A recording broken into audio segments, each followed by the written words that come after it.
ഈ വീഡിയോയിൽ നമ്മൾ profit prior to incorporation calculate ചെയ്യാൻ വേണ്ടി യൂസ് ചെയ്യുന്ന മറ്റൊരു റേഷ്യോ കുറിച്ചാണ് ഡിസ്കസ് ചെയ്യുന്നത്. That is weighted average ratio. നമ്മൾ ലാസ്റ്റ് വീഡിയോയിൽ profit prior to incorporation calculate ചെയ്യാൻ യൂസ് ചെയ്യുന്ന ടൈം റേഷ്യോയെക്കുറിച്ചും സെയിൽസ് റേഷ്യോയെക്കുറിച്ചും ഒക്കെ ഡിസ്കസ് ചെയ്തിട്ടുണ്ടായിരുന്നു. അന്ന് ആ സമയത്ത് ഞാൻ പറഞ്ഞിട്ടുണ്ടായിരുന്നു വേറൊരു റേഷ്യോയും കൂടെ ഉണ്ട് നമുക്ക് ഡിസ്കസ് ചെയ്യാനായിട്ട്. That is weighted average ratio. അതാണ് ഇപ്പം നമ്മൾ ഡിസ്കസ് ചെയ്യാൻ പോകുന്നത്. ഓക്കെ, നമുക്ക് സാധാരണ ഫിക്സ്ഡ് എക്സ്പെൻസുകളെല്ലാം നമ്മൾ ടൈം റേഷ്യോയിലാണ് ഷെയർ ചെയ്യാറുള്ളത്. പിന്നീട് സെയിൽസ് റിലേറ്റഡ് എക്സ്പെൻസ് സെയിൽസ് റേഷ്യോയിലുമാണ്.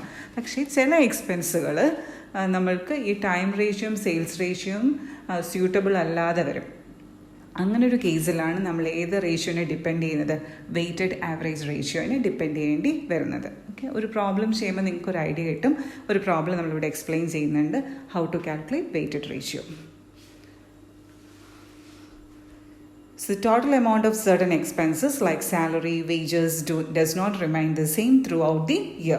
അതായത് എല്ലാ മാസങ്ങളിലും അല്ലെങ്കിൽ എല്ലാ പ്രാവശ്യവും ഈ സാലറിയും വേജസും ഒക്കെ സെയിം ആവണമെന്നില്ല. കാരണം നമ്മൾ തുടങ്ങുന്ന സമയത്ത് അതായത് പ്രീ ഇൻകോർപ്പറേഷൻ പീരീഡിൽ ചിലപ്പം കുറച്ച് വർക്കേഴ്സേ കാണുകയുള്ളൂ. പിന്നീടായിരിക്കും ഇൻകോർപ്പറേഷനൊക്കെ ലഭിച്ചതിന് ശേഷമായിരിക്കും കൂടുതൽ വർക്കേഴ്സിനെ നമ്മൾ എംപ്ലോയ് ചെയ്യുക. അപ്പോൾ അതൊരു ഈക്വൽ ഡിസ്ട്രിബ്യൂഷൻ പറ്റില്ല നമ്മൾക്ക് എല്ലാ മാസങ്ങളിലും. നമുക്ക് ടൈമിൻ്റെ ബേസിൽ ചെയ്യുമ്പോൾ ഒരു ഈക്വൽ ഡിസ്ട്രിബ്യൂഷനിലായിരിക്കും പോകുന്നത്. അങ്ങനെയുള്ള ഈക്വൽ ഡിസ്ട്രിബ്യൂഷൻ പറ്റാതെ വരുമ്പോഴാണ് നമ്മൾ ഏത് റേഷ്യോ ഡിപ്പെൻഡ് ചെയ്യുന്നത്? വെയ്റ്റഡ് റേഷ്യോനെ ഡിപ്പെൻഡ് ചെയ്യുന്നത്. Okay, in such cases weighted ratio is to be calculated by taking into account the time and number of workers. അതായത് സാലറിയുടെയും വേജിൻ്റെയും കേസിലാണെന്നുണ്ടെങ്കിൽ നമ്മൾ ടൈമും കൺസിഡർ ചെയ്യണം, പിന്നീട് എന്തും കൺസിഡർ ചെയ്യണം? നമ്പർ ഓഫ് വർക്കേഴ്സിനെയും കൺസിഡർ ചെയ്യണം.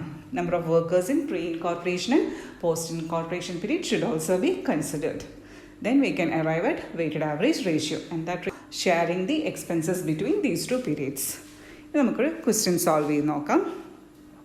ഇൻഫർമേഷൻ തന്നിട്ടുണ്ട്. And we were asked to compute time ratio for pre and post incorporation period and share the salaries accordingly.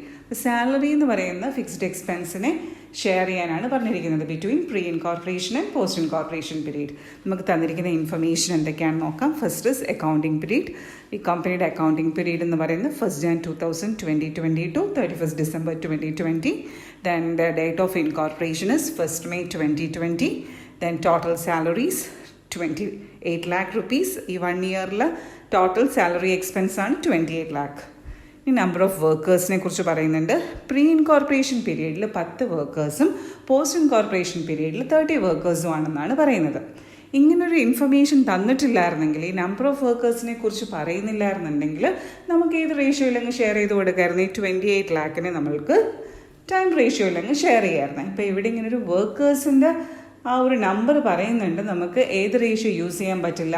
Time ratio use ചെയ്താൽ അത് സ്യൂട്ടബിൾ ആവില്ല ഒരിക്കലും. കാരണം കുറച്ച് മാസങ്ങളിൽ 10 വർക്കേഴ്സേ ഉണ്ടായിരുന്നുള്ളൂ, പിന്നീട് കുറച്ച് മാസങ്ങളിൽ 30 വർക്കേഴ്സ് ആയി എന്ന് പറയുമ്പം അവിടെ ഒരു ഇക്വാളിറ്റി വരുന്നില്ലല്ലോ. അപ്പം നമ്മൾ അതിനെ പ്രൊപ്പോർഷനേറ്റ് ആയിട്ട് എടുക്കണം എന്നുണ്ടെങ്കിൽ we need to depend on weighted average ratio. അപ്പോൾ ഏതൊക്കെ കൺസിഡർ ചെയ്യണം?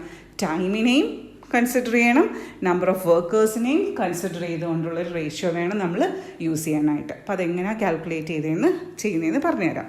ഓക്കെ, ആദ്യം നമുക്ക് time ratio as usual we can calculate time ratio. Time ratio calculate ചെയ്യണമെന്നുണ്ടെങ്കിൽ എന്ത് മനസ്സിലാക്കണം? അക്കൗണ്ടിങ് പീരീഡ് മനസ്സിലാക്കണം. ഇവിടെ അക്കൗണ്ടിങ് പീരീഡ് നമുക്കറിയാം. It's given directly in your question. That is 1st Jan 2020 to 31st December 2020. ഇനി ഡേറ്റ് ഓഫ് ഇൻകോർപ്പറേഷൻ അറിയണമല്ലോ, അതും തന്നിട്ടുണ്ട്. എന്നാണ് ഇൻകോർപ്പറേഷൻ സർട്ടിഫിക്കറ്റ് ലഭിച്ചത്? 1st May 2020. അതായത് 1st January ഇവർ ബിസിനസ് അക്വയർ ചെയ്തിട്ടുണ്ടാവും. അന്ന് ബിസിനസ്സിൻ്റെ ഓപ്പറേഷൻസ് സ്റ്റാർട്ട് ചെയ്തിട്ടുണ്ടാവും. എന്നിട്ട് ജനുവരി, ഫെബ്രുവരി, മാർച്ച്, ഏപ്രിൽ, മെയ് 1st എന്ത് ലഭിച്ചിരിക്കുന്നത്? Date certificate of incorporation. അപ്പോൾ അതുവരെ, അതായത് 1st May വരെ, 1st May means 30th April വരെ pre incorporation period, 1st May തൊട്ട് പോസ്റ്റ് ഇൻകോർപ്പറേഷൻ പീരീഡ് ആയി കഴിഞ്ഞു.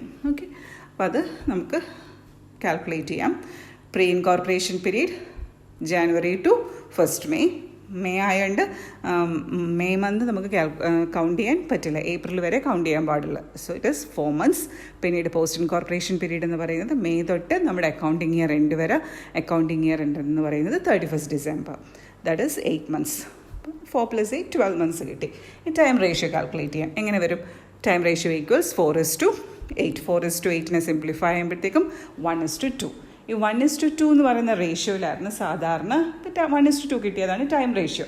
ഈ റേഷ്യോയിലായിരുന്നു നമ്മൾ സാധാരണ വേജസും സാലറീസും എല്ലാം ഷെയർ ചെയ്യുന്നത്, അതായത് പോസ്റ്റ് ഇൻകോർപ്പറേഷനിലേക്കും പ്രീ ഇൻകോർപ്പറേഷനിലും.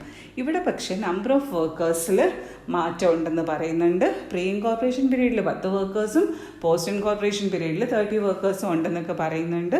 നമുക്ക് ടൈം റേഷ്യോനെ ഡിപ്പെൻഡ് ചെയ്യാൻ പറ്റില്ല. We need to calculate weighted ratio. Weighted ratio calculate ചെയ്യണമെങ്കിൽ ഇത് എന്തിൻ്റെ വെയിറ്റും കൂടെ നമ്മൾ കൺസിഡർ ചെയ്യണം.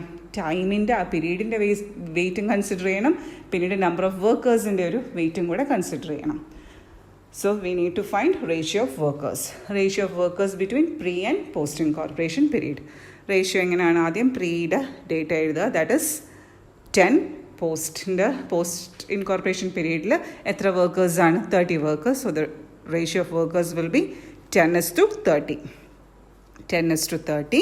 10:30 സിംപ്ലിഫൈ ചെയ്യുമ്പം 1:3.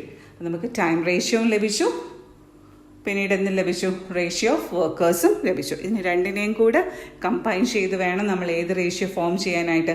Weighted ratio. ഇനി വെയ്റ്റഡ് റേഷ്യോ നോക്കാം. അപ്പം എങ്ങനെ ചെയ്യണമെന്ന് വെച്ചാൽ ഈ ടൈം റേഷ്യോയുടെ 1ഉം റേഷ്യോ ഓഫ് വർക്കേഴ്സിൻ്റെ 1ഉം കൂടെ മൾട്ടിപ്ലൈ ചെയ്യണം. ഇത് രണ്ടും ഏത് പീരീഡിലെയാണ്?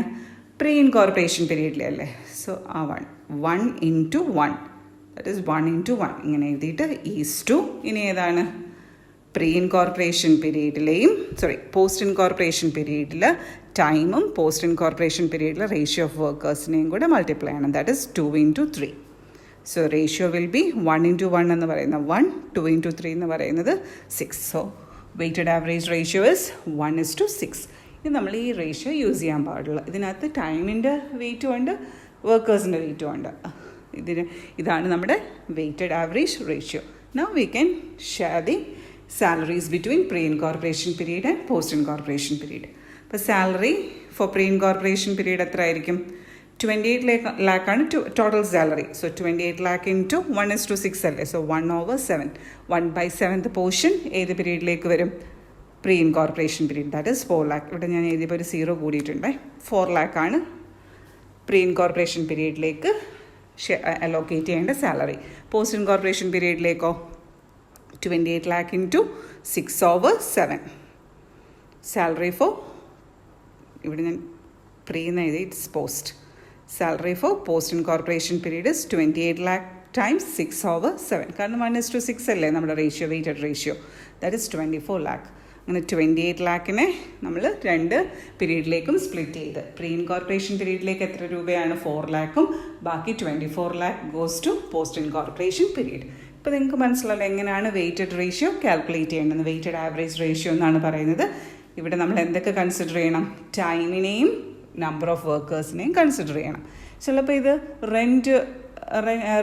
റെൻറ്റ് എക്സ്പെൻസ് ഷെയർ ചെയ്യാനായിട്ടായിരിക്കും നിങ്ങളോട് ചോദിക്കുക. അപ്പോൾ എന്ത് ചെയ്യും? നോർമലി നമ്മൾ റെൻറ്റ് ഏത് റേഷ്യോയിലാണ് ഷെയർ ചെയ്യുന്നത്? Time ratio. പക്ഷേ ക്വസ്റ്റനിൽ ഒരു അഡീഷണൽ ഇൻഫർമേഷൻ കൂടെ തന്നിരിക്കും.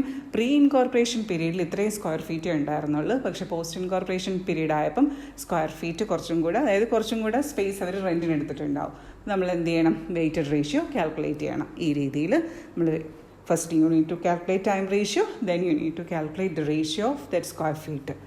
ഏരിയയുടെ റേഷ്യോ കാൽക്കുലേറ്റ് ചെയ്തിട്ട് വേണം വെയ്റ്റഡ് റേഷ്യോയിലോട്ട് അറൈവ് ചെയ്യാൻ. എന്നിട്ട് വെയ്റ്റഡ് റേഷ്യോ യൂസ് ചെയ്ത് വേണം ഇതിനെ സ്പ്ലിറ്റ് ചെയ്യാനായിട്ട് between pre incorporation period and post incorporation period. അപ്പോൾ ഇനി ഈ പ്രോബ്ലം ഒന്ന് വർക്കൗട്ട് ചെയ്ത് നോക്കുക. അതിനുശേഷം 2 ക്വസ്റ്റ്യൻസ് ഞാൻ തരുന്നുണ്ട്, അതും കൂടെ നിങ്ങളൊന്ന് വർക്കൗട്ട് ചെയ്യുമ്പോഴത്തേക്ക് നിങ്ങൾക്ക് വെയ്റ്റഡ് റേഷ്യോ എന്താണെന്ന് മനസ്സിലാവും. Okay, so thank you. അപ്പോൾ ഇവിടെ ഒന്ന് നോക്കിക്കോണേ. ഇവിടെ salary for pre incorporation period എന്ന് എഴുതുമ്പോൾ 40 lakh എന്നാണ്, ഞാൻ ഒരു 0 കൂടിയിട്ടുണ്ട്, ഇറ്റ്സ് 4 lakh. പിന്നീട് ഇവിടെ പ്രീ അല്ല, പോസ്റ്റ് ഇൻകോർപ്പറേഷൻ പീരീഡ് എന്നാണ് 28 lakh times 6/7. So thank you.